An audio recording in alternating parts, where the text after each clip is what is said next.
Bueno, buenos días. Nosotros vamos a explicarles nuestro proyecto de aula de energías renovables de la Universidad EXI de una instalación solar fotovoltaica on-grid. Nuestro grupo está conformado por Laura Caicedo, quien les habla, Rubí Molina, Valentina Ortega, Stephanie Santana y David Suspes.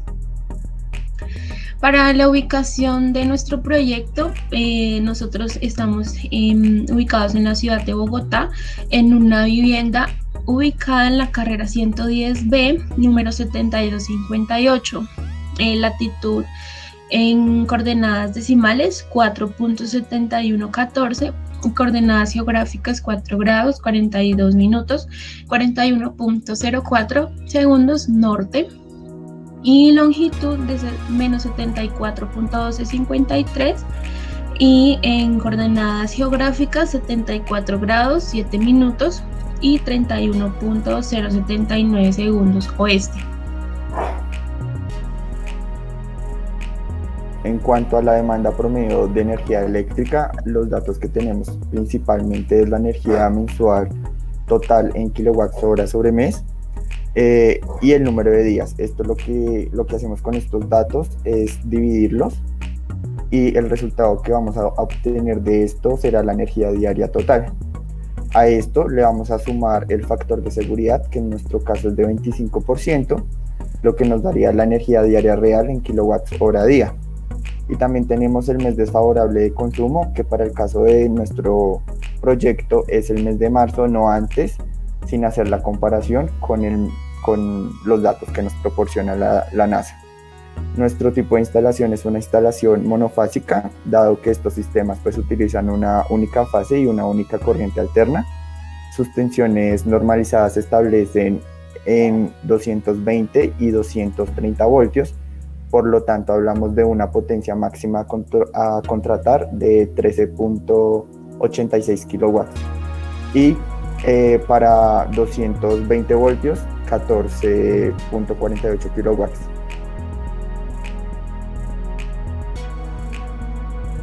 En cuanto a la evaluación del aporte solar, nos basamos en los datos que nos proporciona la NASA de las radiaciones solares incidentes que caen directamente en el terreno pues deseado.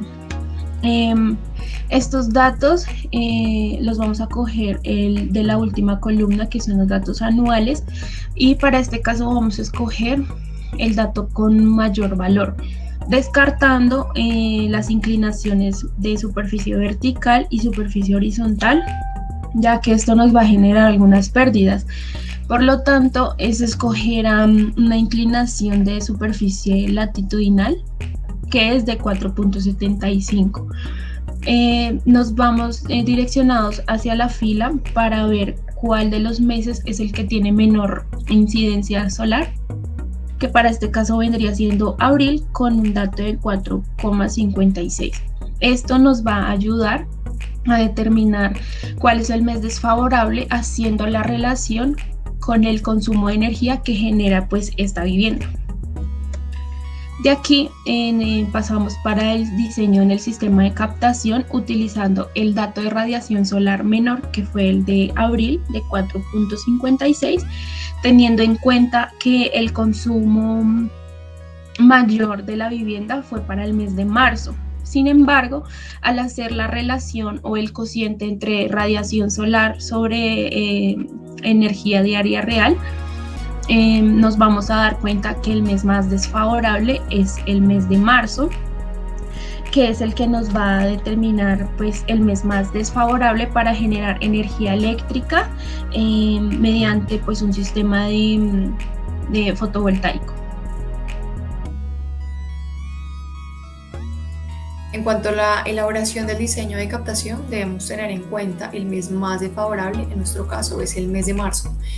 Nosotros escogimos un panel solar que cuenta con una potencia de 320 vatios, voltaje a potencia máxima de 37,1 voltios, intensidad a potencia máxima de 8,63 amperios, y en cuanto al voltaje, en circuito abierto de 45,7 voltios. Para la determinar la cantidad de paneles que se requieren para nuestro sistema de captación, debemos tomar la energía diaria del mes más desfavorable, que es 15,16 voltios, lo dividimos en 90, esto equivale al 0,9 en el rendimiento del panel, por 4,87, que viene siendo la radiación solar del mes más desfavorable, por la potencia del pico del panel solar, que es 0,32 kilovatios, donde nos da un resultado de 12, es decir, que necesitamos 12 paneles solares. En esta elaboración del diseño de captación, nosotros utilizamos una interconexión de módulos mixta porque consta de paneles en serie paralela, donde cada panel solar tiene 37,1 voltios en potencia máxima y además maneja 8,63 amperios. Eso se traduce que contamos con un diseño de captación que cuenta con 2 extreme de 6 paneles solares. Entonces, ya que conectamos 6 paneles en serie, lo multiplicamos por 31,7 voltios, lo que cuenta cada uno como potencia máxima, donde obtenemos una salida de 222,6 voltios. Y en cuanto al amperaje, multiplicamos 8,63 amperios por 2, lo que nos da 17,26 amperios. En cuanto al cálculo del campo generador, multiplicamos el total de los paneles instalados, que son 12, por la potencia pico, que es 0,32 kilovatios, donde nos da un resultado de 3,84 kilovatios. Esto es igual a 3.840 vatios, potencia pico del campo generador para nuestro diseño de captación. El dimensionamiento del inversor, nosotros elegimos, en cuanto a nuestro sistema de captación, un inversor marca Grosswald, referencia 5000 MTL-US. Este inversor nos permite tener un control a distancia mediante nuestro computador o dispositivo móvil, lo cual hace más fácil su uso, al igual que su instalación y su uso por medio de las pantallas LCD. También nos permite tener un mayor ahorro y control de los ahorros, gracias a que podemos tomar en cuenta todos los datos que se nos envían a nuestros dispositivos móviles para calcular, y también nos permite comprar un medidor o adjuntarle un medidor que nos indique cuánto ahorramos, cuánta energía nos brinda la red y cuánta energía devolvemos, al igual que también nos permite cerrar la salida de energía para que no se devuelva hacia la red. La eficiencia de este sistema es del 97.5 y nos permite evitar que hayan fallas o fugas de la red. Este sistema tiene un peso aproximado de 24 kilogramos y un costo aproximado de entre 3 y 5 millones de pesos colombianos. Su soporta máximo 5000 watts. El rango de este inversor va entre los 120 y los 550 voltios. La frecuencia del inversor está entre el 59.3 y los 60 Hz, que es lo que nos pide nuestro dimensionamiento del sistema. También su eficiencia es del 97.5, como se había mencionado anteriormente, lo cual nos permite tener un factor de riesgo y que sea un sistema que funcione sin fallas. Tiene una máxima corriente de 27 amperios y a continuación les vamos a mostrar la ficha técnica de este inversor, en la cual podemos evidenciar las características ya descritas y también podemos encontrar otros datos como lo son los voltajes, el voltaje nominal, el voltaje de arranque y que este inversor tiene sus certificados de aprobación para uso. Como nos indicaba nuestro compañero David, el sistema funciona de manera monofásica, entonces este inversor nos permite utilizarlo en sistemas tanto monofásicos como trifásicos.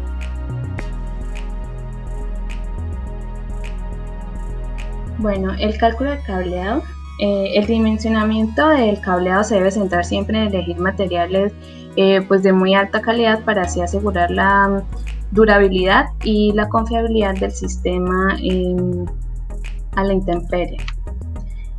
Bueno, para el cálculo de la sección de los conductores en cuanto a corriente continua se hacen como una instalación monofásica. La corriente continua va desde los paneles al inversor. Para hacer como el cálculo entre el circuito de fotovoltaico de salida y de entrada al inversor, siempre es necesario tener en cuenta una serie de información. Bueno, en este caso el número de paneles por string en serie es de 6, los string en paralelos es de 2. Se escogió una longitud de línea de cada string de 10 metros y la caída máxima de tensión es de un 3%. Es importante siempre utilizar la conductividad de cobre o de aluminio, ya sea a 70 grados centígrados o 90 grados centígrados.